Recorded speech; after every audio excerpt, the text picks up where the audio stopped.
1 Samuel chapitre 2. Anne pria et dit: mon cœur se réjouit en l'Éternel, ma force a été relevée par l'Éternel. Ma bouche s'est ouverte contre mes ennemis, car je me réjouis de ton secours. Nul n'est saint comme l'Éternel, il n'y a point d'autre Dieu que toi. Il n'y a point de rocher comme notre Dieu. Ne parlez plus avec tant de hauteur, que l'arrogance ne sorte plus de votre bouche. Car l'Éternel est un Dieu qui sait tout, et par lui sont pesées toutes les actions. L'arc des puissants est brisé, et les faibles ont la force pour ceinture.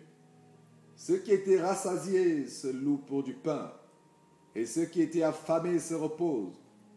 Même la stérile enfante cette fois, et celle qui avait beaucoup d'enfants est flétrie. L'Éternel fait mourir, et il fait vivre. Il fait descendre au séjour des morts, et il en fait remonter. L'Éternel appauvrit, et il enrichit. Il abaisse, et il élève. De la poussière, il retire le pauvre. Du fumier, il relève l'indigent, pour les faire asseoir avec les grands, et il leur donne en partage un trône de gloire. Car à l'Éternel sont les colonnes de la terre, et c'est sur elles qu'il a posé le monde. Il gardera les pas de ses bien-aimés, mais les méchants seront anéantis dans les ténèbres, car l'homme ne triomphera point par la force. Les ennemis de l'Éternel trembleront, du haut des cieux il lancera sur eux son tonnerre. L'Éternel jugera les extrémités de la terre. Il donnera la puissance à son roi et relèvera la force de son oint. Elkana s'en alla dans sa maison à Rama, et l'enfant fut au service de l'Éternel devant le sacrificateur Élie. Les fils d'Élie étaient des hommes pervers, ils ne connaissaient point l'Éternel. Et voici quelle était la manière d'agir de ces sacrificateurs à l'égard du peuple. Lorsque quelqu'un offrait un sacrifice, le serviteur du sacrificateur arrivait au moment où l'on faisait cuire la chair. Tenant à la main une fourchette à 3 dents, il piquait dans la chaudière, dans le chaudron, dans la marmite ou dans le pot, et tout ce que la fourchette amenait, le sacrificateur le prenait pour lui. C'est ainsi qu'ils agissaient à l'égard de tous ceux d'Israël qui venaient là à Silo. Même avant qu'on fît brûler la graisse, le serviteur du sacrificateur arrivait et disait à celui qui offrait le sacrifice: donne pour le sacrificateur de la chair à rôtir. Il ne recevra de toi point de chair cuite. C'est de la chair crue qu'il veut.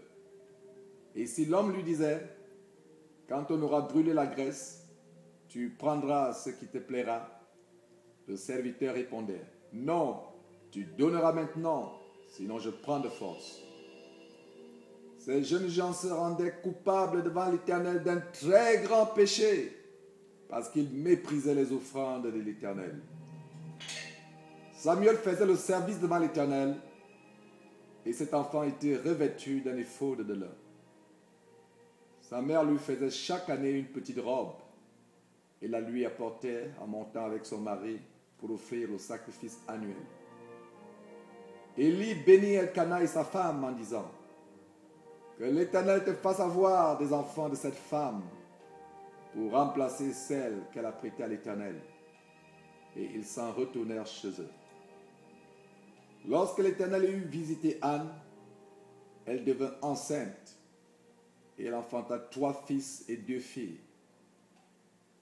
Et le jeune Samuel grandissait auprès de l'Éternel. Élie était fort âgé, et il apprit comment ses fils agissaient à l'égard de tout Israël. Il apprit aussi qu'il couchait avec les femmes qui s'assemblaient à l'entrée de la tente d'assignation. Il leur dit: pourquoi faites-vous de telles choses? Car j'apprends de tout le peuple vos mauvaises actions. Non, mes enfants, ce que j'entends dire n'est pas bon. Vous faites pécher le peuple de l'Éternel. Si un homme pêche contre un autre homme, Dieu le jugera. Mais s'il pêche contre l'Éternel, qui intercédera pour lui? Et ils n'écoutèrent point la voix de leur père, car l'Éternel voulait les faire mourir. Le jeune Samuel continuait à grandir, et il était agréable à l'Éternel et aux hommes. Un homme de Dieu vint auprès d'Élie et lui dit, ainsi parle l'Éternel, ne me suis-je pas révélé à la maison de ton père, lorsqu'ils étaient en Égypte, dans la maison de Pharaon? Je l'ai choisi parmi toutes les tribus d'Israël pour être à mon service dans le sacerdoce, pour monter à mon autel, pour brûler le parfum, pour porter les faudes devant moi. Et j'ai donné à la maison de ton père tous les sacrifices consumés par le feu et offerts par les enfants d'Israël. Pourquoi foulez-vous aux pieds mes sacrifices et mes offrandes que j'ai ordonné de faire dans ma demeure? Et d'où vient que tu honores tes fils plus que moi, afin de vous engraisser des prémices de toutes les offrandes d'Israël, mon peuple? C'est pourquoi voici ce que dit l'Éternel, le Dieu d'Israël. J'avais déclaré que ta maison et la maison de ton père marcheraient devant moi à perpétuité. Et maintenant, dit l'Éternel, loin de moi, car j'honorerai celui qui m'honore, mais ceux qui me méprisent seront méprisés.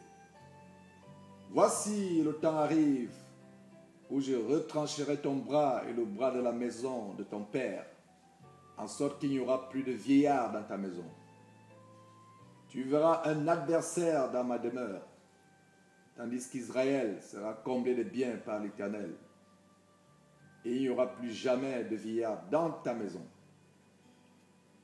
Je laisserai subsister auprès de mon autel l'un des tiens, afin de consumer tes yeux et d'attrister ton âme. Mais tous ceux de ta maison mourront dans la force de l'âge. Et tu auras pour signe ce qui arrivera à tes deux fils, Ophni et Phiné. Et ils mourront tous les deux le même jour. Je m'établirai un sacrificateur fidèle qui agira selon mon cœur et selon mon âme. Je lui bâtirai une maison stable et il marchera toujours devant mon nom. Et quiconque restera de ta maison viendra se prosterner devant lui pour avoir une pièce d'argent et un morceau de pain et dira, attache-moi, je te prie, à l'une des fonctions du sacerdoce, afin que j'aie un morceau de pain à manger.